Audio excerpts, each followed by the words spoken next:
Dia 20 de janeiro de 1925, chegaram, sob o comando do Major Erasmo Cordeiro de Farias, os oficiais da coluna Prestes, para entrar em conversação com os líderes da autodefesa de Porto Feliz, hoje Mondaí, no extremo oeste catarinense.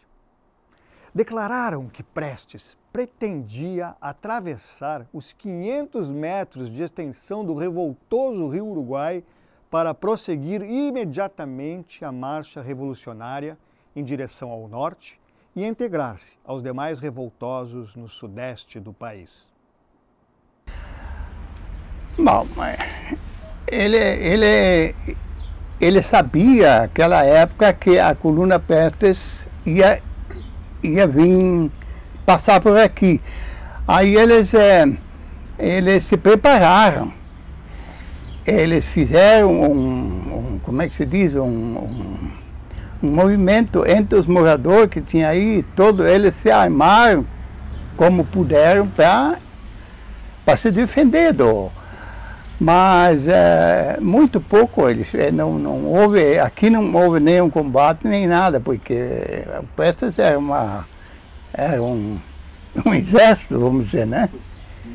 A travessia do Rio Uruguai só foi possível devido a um acordo de cavalheiros. Os oficiais da coluna Prestes, sob a promessa de que teriam passagem livre, garantiram aos líderes locais de Porto Feliz que os mantimentos, pertences e as propriedades dos colonos seriam respeitadas.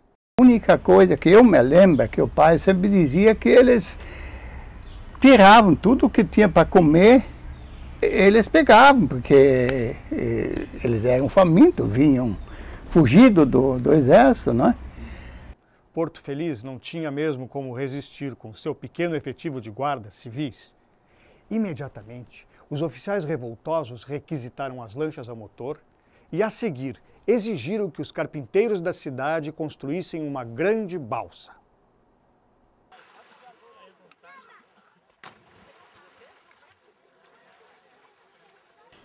Três dias depois, apareceu no outro lado do rio Uruguai a vanguarda das forças de Prestes. O major João Alberto, com 200 homens de infantaria, além de bem armado, trazia consigo 30 metralhadoras leves com muita munição. 2 dias mais ou menos eles para atravessar tudo do Rio Grande para Santa Catarina. Para onde eles fizeram o acampamento aqui, né? Aqui para baixo, uns 300 metros para baixo ali, eles vararam.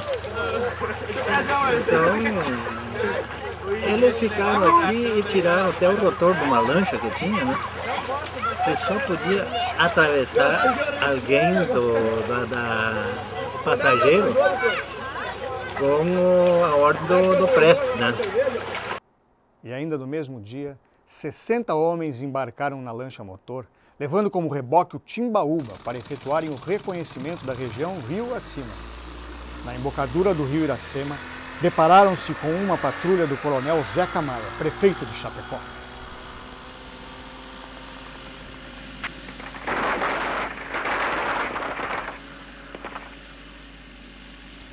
Depois de um longo tiroteio com os grupos adversários, retiraram-se para suas bases. A travessia das tropas pelo revoltoso rio Uruguai durou 3 dias e 3 noites.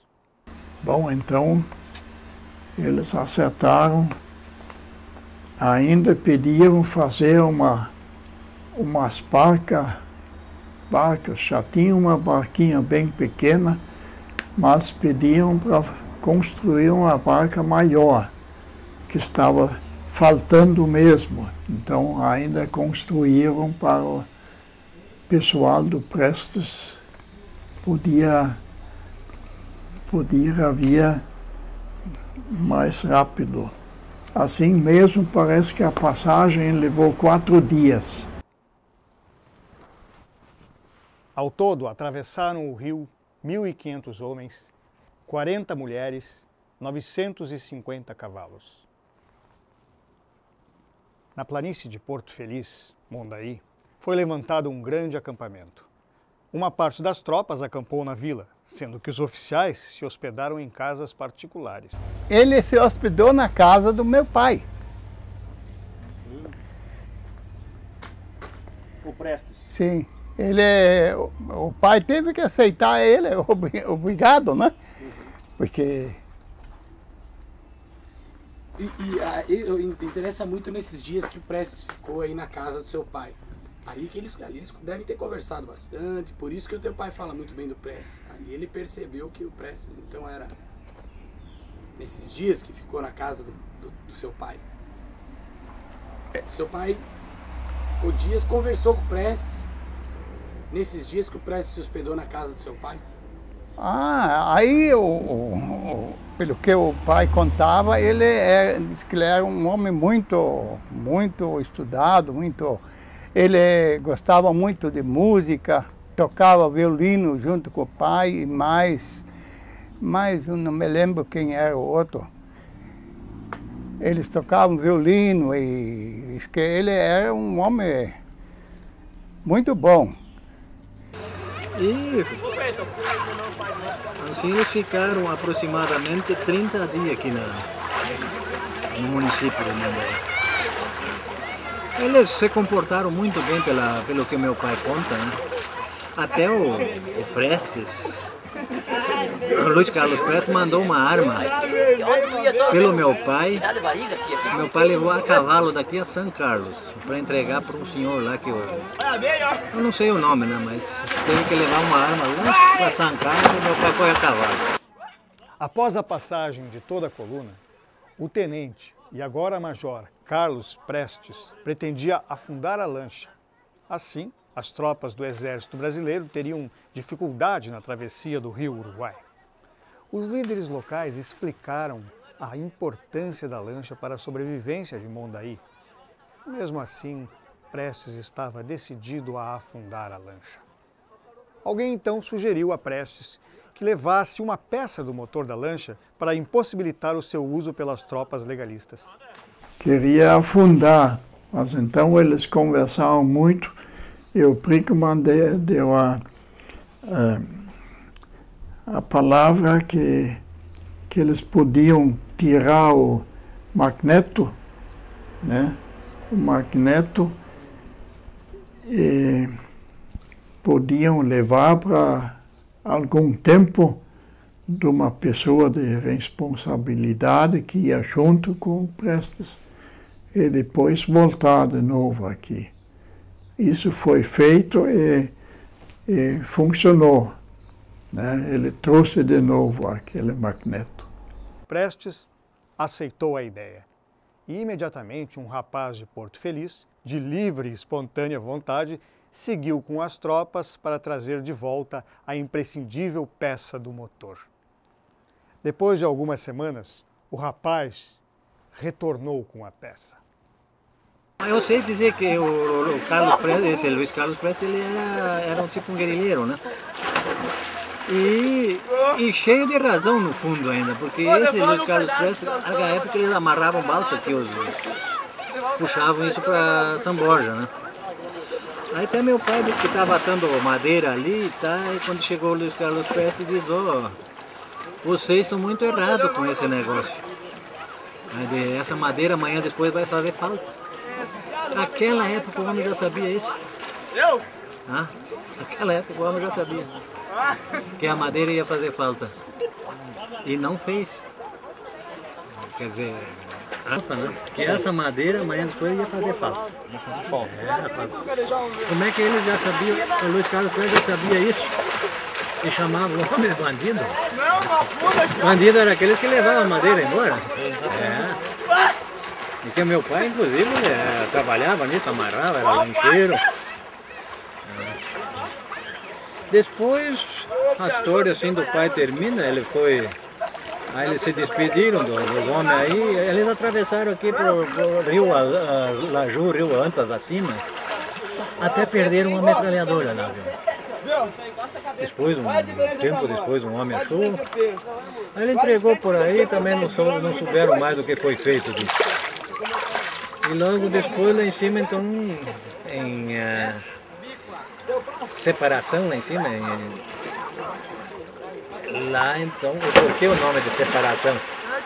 Lá se encontra, quase deu o choque entre o Paulista e o Luiz Carlos Prestes ali, né? Mas como os rastreadores eram bons, desviaram. Aí não se chocaram, né? Por isso que tem o nome lá, o município lá é Separação, né? Quando a retaguarda da coluna Prestes deixou Mondaí, na madrugada de 1º para 2 de fevereiro de 1925, a nascente colônia de Porto Feliz parecia ter escapado sem grandes prejuízos. Porém, os colonos tiveram que compartilhar a sua primeira colheita e animais que seriam usados na tração da serraria com os revolucionários famintos. A vila ficou com poucas provisões de alimentos. Passados 3 dias, e tudo se normalizava. Os colonos voltaram ao trabalho quando o coronel Zeca Maia, tendo sob seu comando algumas centenas de homens, ocupou Porto Feliz, estabelecendo seu quartel-general na nova casa de imigrantes. Ordenou o desarmamento da população, considerando-a aliada dos revoltosos, imediata requisição de todos os meios de transporte, todos os alimentos e as armas. A colônia foi militarmente isolada. Ninguém entrava ou saía de Porto Feliz sem passar pelas barreiras militares com a devida autorização. Mas o pior estava por vir.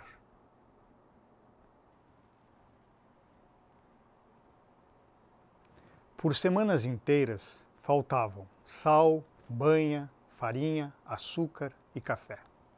Moças e velhos caçavam aves quase sempre com fundas, pois as armas de fogo foram confiscadas. No final, as famílias tiveram que se alimentar de mato, frutas de guaiambé que assavam no fogo. Ainda com a deficiente alimentação, a população de Porto Feliz foi saqueada pelas tropas legalistas e acabou recebendo o mais duro e pesado golpe. A propaganda contra Mondaí ficou muito grande. Assim que o colonizador, que era o seu Paulo Raba de Panambi, ele estava construindo estradas já de Frederico para cá. E como não veio mais comprador de terra, daí ele teve que desistir, ele praticamente faliu. E depois ele se matou também em consequência disso. Então, duas coisas bem pesadas são o tifo em Mondaí e o colonizador que se matou em consequência praticamente da vinda do Prestes para cá. A passagem das tropas de Prestes, tempos depois, teve terríveis consequências para Porto Feliz. A catástrofe foi provocada principalmente pelos cavalos dos revolucionários. Que muito cavalo morreu na época, eles não tinham mais aonde enterrar, e com isso então surgiu a doença do tifo, porque os cavalos foram arrastados para o mato, e no mato então nem os bichos não comiam todos os cavalos que tinham mortos, e com isso surgiu a epidemia. E por causa da epidemia, então, faleceu muita gente, principalmente gente do exterior que veio, do estrangeiro, gente nova que queria trabalhar aqui, que queria comprar terra, até uns já tinham comprado terra. A epidemia, que inicialmente fora identificada como sendo uma gripe insignificante, alastrava-se de forma assombrosa. Raras eram as famílias que não foram atacadas pela gripe em Porto Feliz. Os colonos haviam chegado há poucos meses cheios de esperanças. Muitas vezes, os já convalescentes sofriam recaídas e morriam por falta de tratamento e alimentação adequados. Rondava a morte entre os moradores. A estrada estava bloqueada pelas tropas do governo e tudo era requisitado pelo exército brasileiro. Os cadáveres provocaram uma grande epidemia, matando mais de 80% da população de Porto Feliz com o micro-organismo do tifo.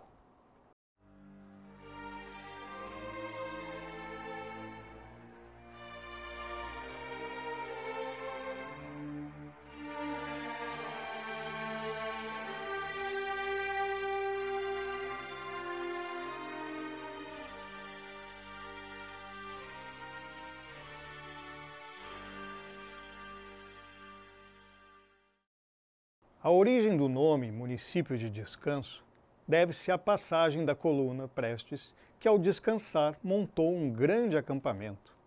Pelo fato de terem descansado neste local, surgiu o município de Descanso. A própria coluna Prestes denominou o nome ao município, ficando ali alguns remanescentes da coluna.